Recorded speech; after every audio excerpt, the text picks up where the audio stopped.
But this whole film has been probably the most difficult movie I've ever made.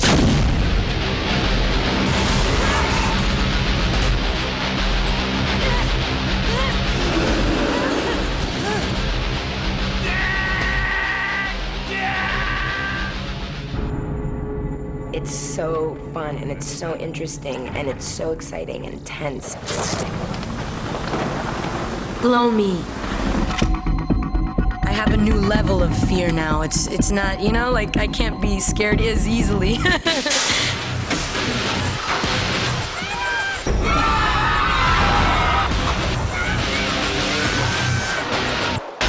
Resident Evil. That's a very, very strong concept for the screen.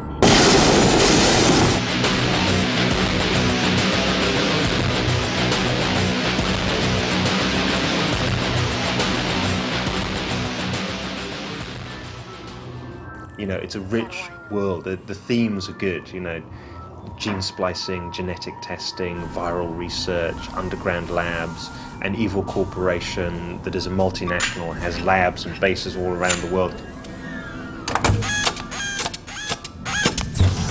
The silence involved, and the mansions, and the quietness, and the stillness of your surrounding. You had to solve things. Every turn you take, something new comes out. And I love the feeling of stillness about it, how it's just empty. And then you'll turn a corridor and suddenly be attacked by all these zombies. I played Resident Evil and I was playing Resident Evil 2, and it just got to a point where I just loved the game so much. I thought, this is just fantastic. You know, someone has to make this into a movie.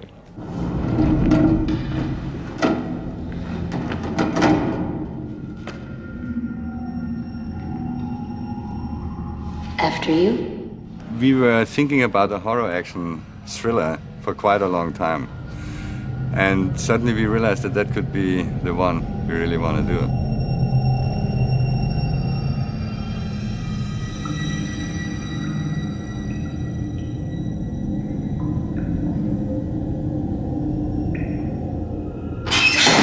It has a real brooding, suspenseful atmosphere that translates very well into a movie. And I feel if I stay true to the game, true enough to please the creators of the game, then I'm going to make a movie that the fans will be happy with as well.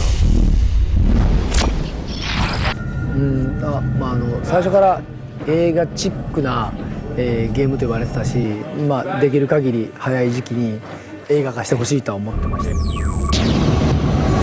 What I like in Resident Evil is the mixture between the horror and the action. The other thing about it is that it has at its center a true evil, and evil is always very dramatic. Don't play it at home alone at night. And what is the Hive? Show them. The Hive itself is located underground, deep beneath the streets of Raccoon City. A top-secret research facility owned and operated by the Umbrella Corporation. The Hive houses over 500 technicians, scientists, and support staff. They live and work underground. Their research is of the highest importance. Its nature is classified.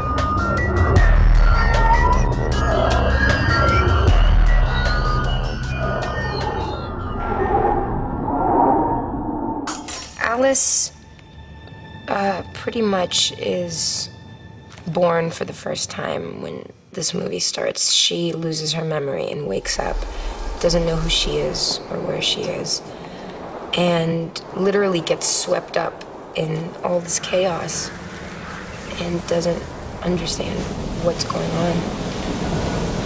What you see at the start is like her birth, you know, because she's completely fresh to the world. Although she's fully grown, she's naked and she has no idea who she is. And her environment is totally alien and scary. And slowly throughout the movie, she's pretty much on a quest to understand who she is and who she was and whether that person is someone she wants to be.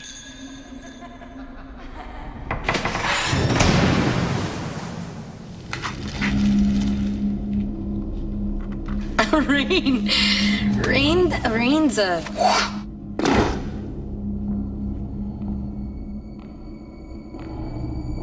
What I like about her is she's just, you know, a go-getter. Kind of like, I don't care.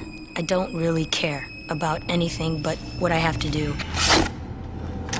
I'm on it.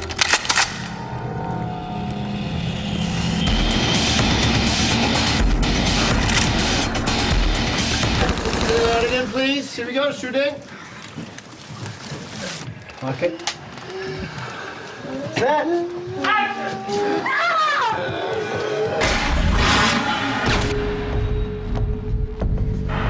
He doesn't really come into full focus until... Do you remember anything?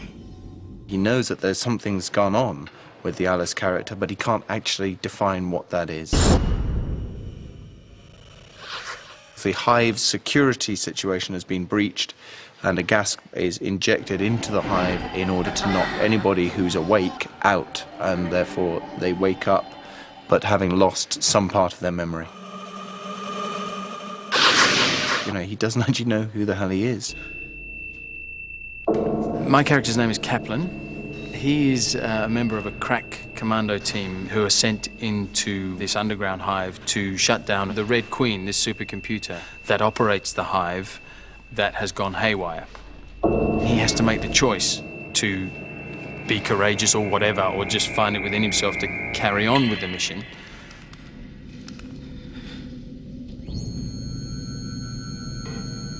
A computer of this size has not been shut down by many people, if ever. Here, give me a hand with this. He actually manages to achieve the mission and shuts the computer down, but in so doing, then unleashes a whole lot of terror. You're all going to die down here.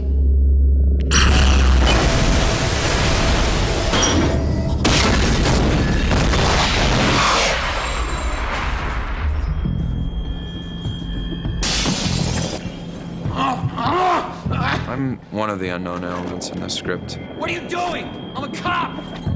I'm not getting a match. Who are you? Well-trained, hardened soldiers are uncomfortable with my presence because I don't match up with who I say I am. Well, I play one, who's the commando leader. We've come out to the hive on the fact that the Red Queen has gone homicidal. We have disabled her temporarily. If you were killed or incapacitated, then the computer could apply its own defense. But we're not aware of what the T-virus does. The original intention of the T-virus was to combat insufficient cellular growth.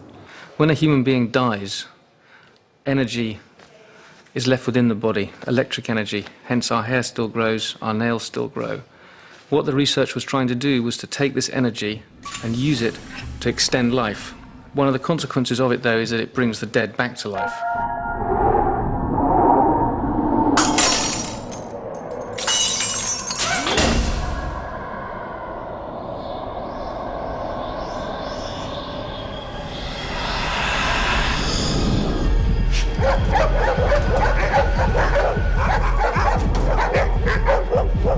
As we speak, I'm sure that around the world there are tests made with animals, you know, and genetic tests, and we all know that they can go terribly wrong, and that's really what the movie is all about. That there's tests which go terribly, terribly wrong.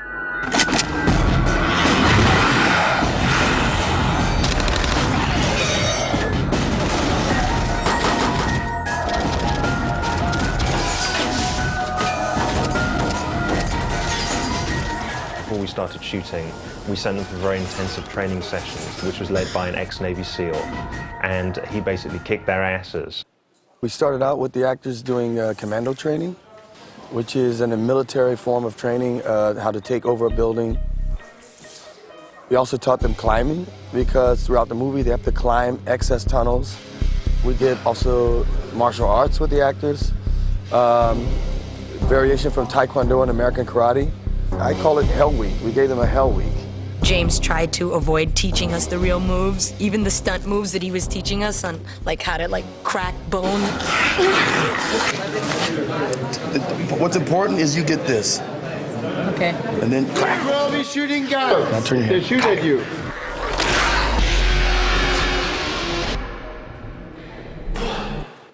Actors like Mila, she had extensive martial arts, because if you see in the film, she's doing a lot of kicking butt on the undead.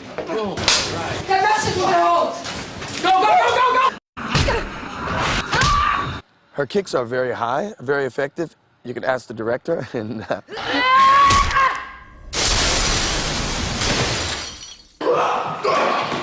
Oh, I loved it. I got to do one of my favorite things, which is shoot a gun.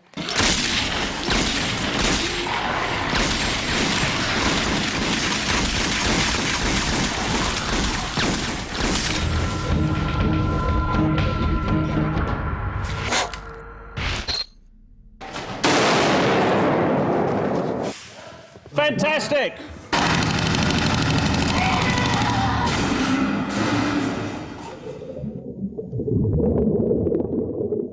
the diving was difficult. And the reason is because Anna Ball, the actress that we had to do this with, she never scuba dived before. Not only am I teaching her how to use scuba equipment, but in the film, she has to go under the water 3 meters, take the equipment off. She's weighted down with weights on a board so we can roll her to the screen. We have really a lot of great stunts in this film. We have explosions in this film. We have a lot of shooting people up, so there's a lot of squibbing. We have a lot of ratchet systems, falls, climbing, a lot of fighting, you name it. A lot of the actors doing a lot of their own things. We do have doubles for them, but a lot of the things the actors do themselves, I must honestly say. We had one stunt guy, he burned 20 times for a shot. In America, the stunt guys burn 4 times, and they'll say, okay, look, talk to our agent, you know. But the German stunt guy, he burned 20 times for a stunt. Eric, who's the main actor, he plays Matt in the film, burnt in this film. He didn't pretend like he was burning. We burned his leg in the film. We lit him up, burned his leg, and you know, that's extensive for an actor to do. As well as the director of photography, we burned him too in this film. The producer, Jeremy Bolt, he came off the producer thing, came down, became a zombie, no joke. Oh, I'm gonna look really scary. He was squibbed, so he was shot, he had to fall very, down. very much. And then he did a ratchet system, so he also did a stunt in this film. So,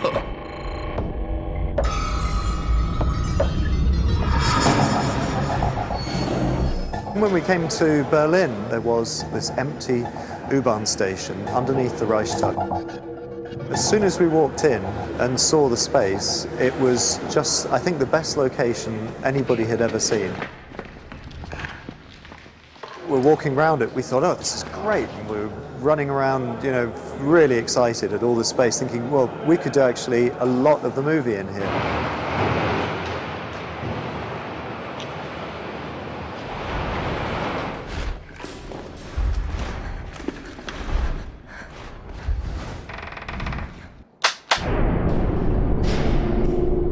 In between the walls, I mean, you know that you can sneak through there. It's just like being in a mansion as a child of this like old military man where you know that there's secrets in this place.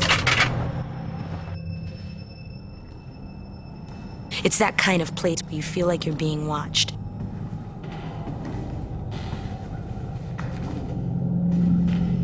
I mean, my God, just a piece of history brought to life, like the architecture in the film.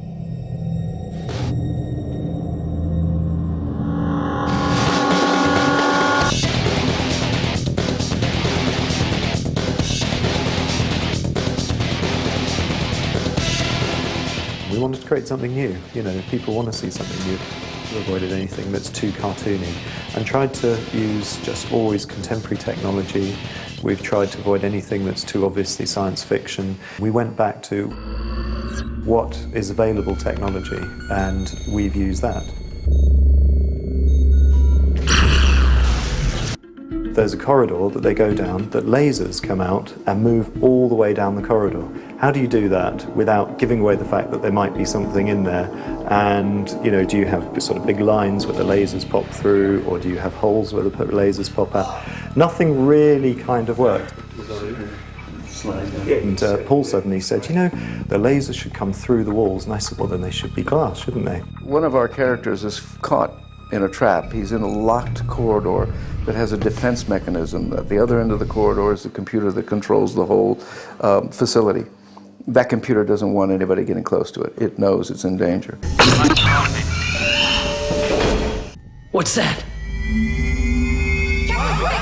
Something happening in there. Kaplan, you gotta hurry, you gotta help them. One of the defense mechanisms is a laser system. This laser system comes through and just exercises any living beings that are coming in. It's coming back! Open the door! I'm trying! The Queen's Chamber is the very heart of the hive. So the way I chose to try and get some sense of menace in this was really just the space of the room, to make it very kind of monumental and make it seem a bit like Stonehenge. When you go into it, it kind of has a slightly religious feel. You feel like you're in a tomb or you're in a temple. And suddenly you're going to a place you've never been to before.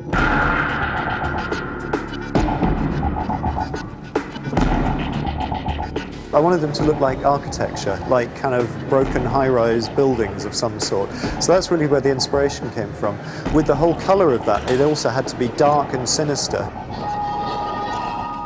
Being in the specimen tanks and shooting the machine guns and hearing it echo through the corridors and walking around during break silently through these echoey dark and the smoke, and it's very, very eerie, very scary.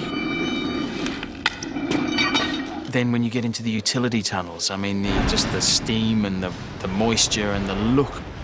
It is very close to some of the shots in the game. Plus, and that's the good thing, is that it plays very low tech, and I like that. Then rain ends up on this side of the corridor. Because it's terrifying, it's claustrophobic, horrible. But to actually work up there, it's difficult. You know, not only do you have to get the actors up there, you have to get a camera crew up there, and then you have to light these tiny little spaces. You know, being in these contained environments with so many people snarling and the noise and everything, it's overwhelming. I mean, it looks so much like the video game. And a lot of things in this film have been recreated from different famous scenes in the video game. That mesh isn't gonna hold. Keep moving. A couple of the sets, like the access tunnels, we had a very small camera track hidden up in the ceiling that was disguised to look like a lot of pipes that were already up there. And you could just run the camera on this fantastic little dolly up there along the top of the pipes. Every time we come to a new set, there was a time when it seemed to get worse and worse and worse, and we were down in the sewers and then just above the pipes with all the zombies below, and just every day we go, is this ever going to get better? Are we ever going to see sunlight? The Camcat's a special rig that we flew in from Vienna. It's never been used on a feature film before in North America. It's basically a camera system that runs on wires, and the wires are rigged to one end, they're rigged to the ground, and the other end are rigged to a construction crane. So our construction crane is 350 feet high. So the camera goes from basically eye level, close-up of Mila, to 350 feet in the air, and it does that in about 20 seconds, which is like 70 miles an hour.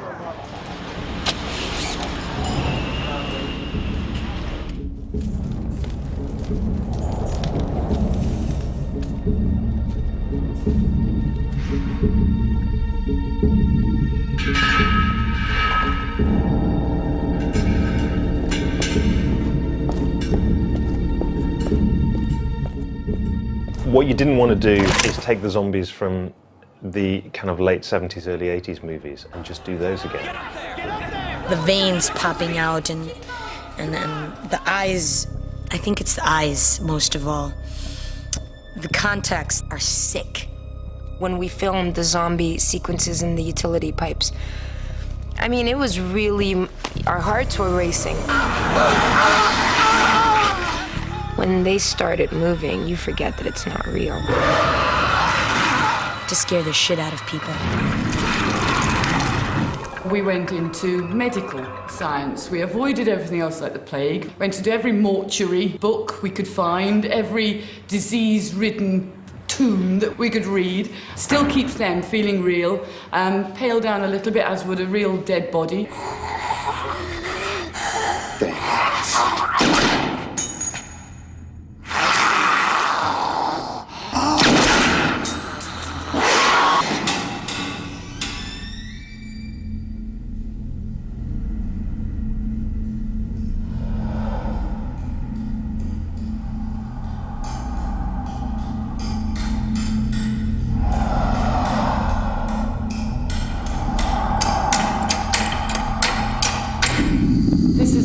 So far, to my knowledge, ever been done.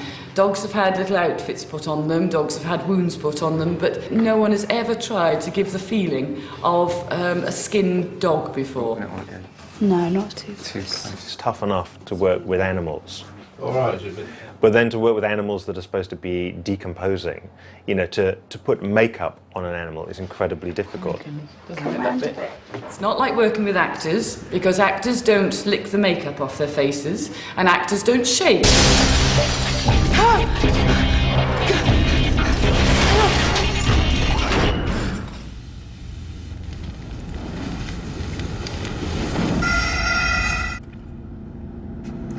This creature has never been made before. There's been lots of animatronic creatures in films, but this one has no eyes. This one is predatory. It moves like a big cat. The movements of it are based around real creatures. Its brain popping out, and it's got the crazy fangs of a dog, you know, just protruding out of its spotted gums. I mean, the detail on this creature is just amazing.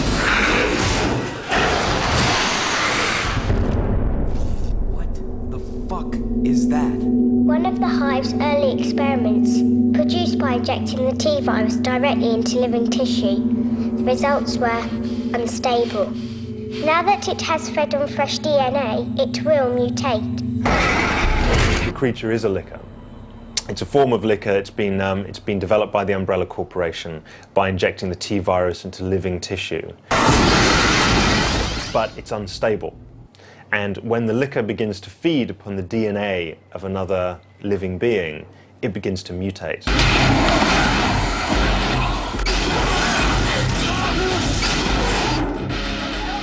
I mean, you know, the licker in number 2, like going back with his tongue out, dropping from the ceiling on that guy, it's in the movie.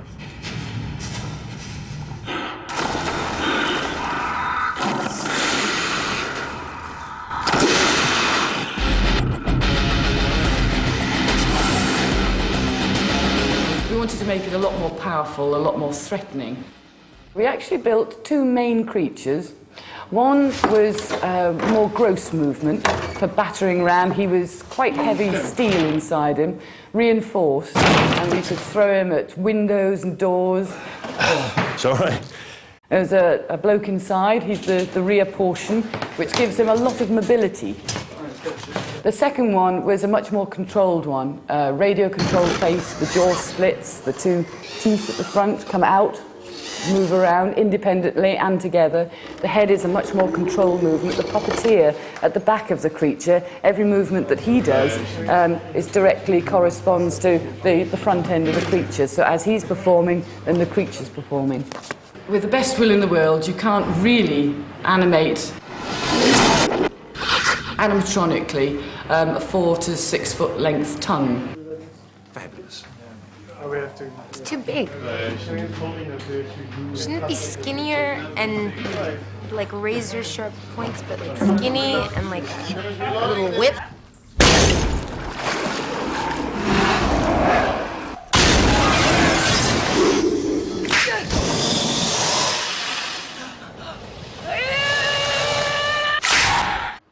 This is an early design for the tongue. What Penny's doing here is doing different muscle sit-ups in the neck, so each muscle has a different control. So every time he moves his head, everything reacts correctly with it. So when he attacks his prey or whips his head, the character setup is a bit more complicated because it actually doesn't have a skin. It's just all muscle and sinew. I just realized where you placed this chair. I think I'm over the trap door where the creature falls through. I'm afraid to look down. Stay away from the button.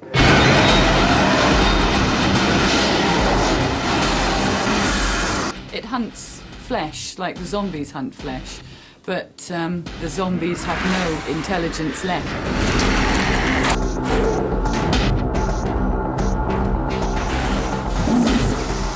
I really wish that I would die, like, being gutted out alive by that creature because he's just so sick and morbid. It's like, God, if only I could have one of those on a leash.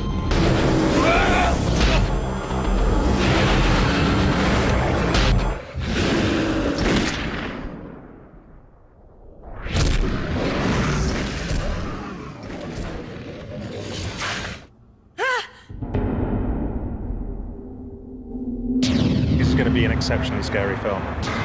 It's exactly the kind of movie that I would go and see. Find the points when the audience is going to be hurling that popcorn in the air. It's going to cause a lot of bad dreams for a whole new generation of kids. And to see me in a wet mini dress and a gun. I mean, come on. What more can you ask for from Resident Evil?